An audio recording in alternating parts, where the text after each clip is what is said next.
பரிசுத்த நாமத்துக்கு ஸ்தோத்திரம். இன்றைய தினத்துக்கான தேவனுடைய வார்த்தையானது 2 நாளாகமும் 14வது அதிகாரம் 4வது வசனத்தை பார்க்கும் பொழுது, தங்கள் பிதாக்களின் தேவனாய கர்த்தரை தேடவும் என்று சொல்லி நவியத்தில் வாசிக்கிறோம். ஆண்டவரை தேடுவதனால என்ன நன்மைகள் உண்டாகும் என்று சொல்லி நாட்களை பார்த்துருக்கிறோம். தொடர்ந்து இந்த இடத்திலே, இந்த அதிகாரத்திலே பார்க்கும் பொழுது, ஆசா என்கிறதான ராஜாவும் அவனுடைய ஜனங்களும் கர்த்தரை தேடினார்கள். ஆண்டவரை அவர்கள் தேடினதுனால அவர்களுக்கு உண்டான நன்மைகள் என்று சொல்லி நான் தொடர்ந்து கீழே பார்க்கும் பொழுது 5வது வசனத்தை பார்க்கும் பொழுது, அவனுக்கு முன்பாக ராஜ்யம் அமர்க்கியாய் இருந்தது என்று சொல்லி பார்க்கிறோம். ஆண்டவரை தேடுவதனால அவர்களுக்கு முன்பாக தேசம், ராஜ்யம் அமெரிக்கையாக, சந்தோஷமாக, சமாதானமாக இருந்தது. ஆண்டவரை தேடுவதனால நமக்கு முன்பாக எல்லாமே சந்தோஷமாக, சமாதானமாக, ஒரு மனநிறைவாய் காணப்படும். அது மாத்திரமல்ல, நாம் 2வது பார்க்கும் பொழுது 6வது வசனத்தை பார்க்கும் பொழுது, அந்த வருஷத்திலே, அந்த நாட்களிலே அவர்களுக்கு விரோதமான யுத்தம் இல்லாதிருந்தது என்று சொல்லி பார்க்கிறோம். 2வது, ஆண்டவரை தேடுவதனால அவர்களுக்கு விரோதமான யுத்தம் இல்லாதிருந்தது என்று சொல்லி வேதத்தில் வாசிக்கிறோம்.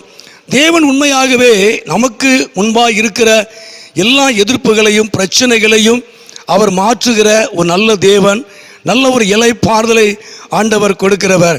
3வதாக 7வது வசனத்தை வாசிக்கும் பொழுது, அவர்கள் பட்டணங்களை கட்டினார்கள். ஆசா ராஜாவும் ஜனங்களும் பட்டணங்களை கட்டினார்கள் சொல்லி இதில் வாசிக்கிறோம். உண்மையாகவே தேவனை தேடுவதனால தேவன் கட்டுகிற ஒரு தேவன்.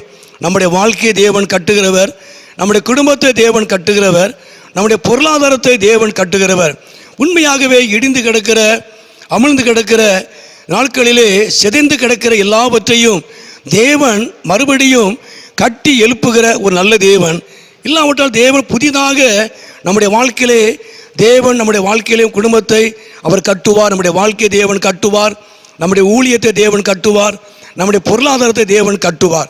உண்மையாக நாட்களிலே கர்த்தரை தேடுவதனால அவர் கட்டி எழுப்புகிற ஒரு நல்ல தேவன்.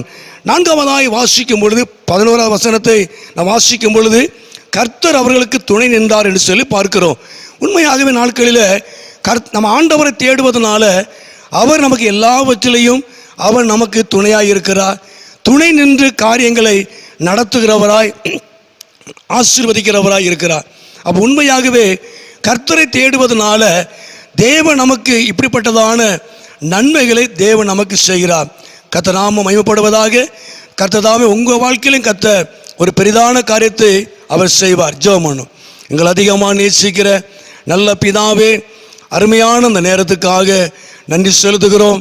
உண்மையாகவே இந்த நாட்களில் ஆண்டவரே, உம்மை தேடுவதனால எங்களுக்கு முன்பாக இருக்கிற எல்லாவற்றிலையும் நீர் அமர்க்கியாக, சந்தோஷமாய், சமாதானமாய் காணப்பட நீர் உதவி செய்கிற தேவன் ஆண்டவரே.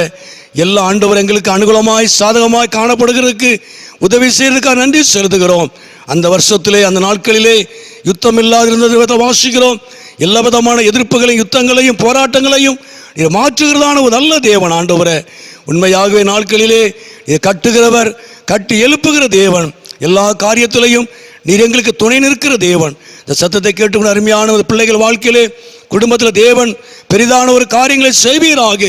உண்மையாக நாட்களிலே ஆண்டவரே, குடும்பத்தை கட்டுவீராக, வாழ்க்கையை கட்டுவீராக, ஊழியத்தை கட்டுவீராக, பொருளாதாரத்தை கட்டுவீராக.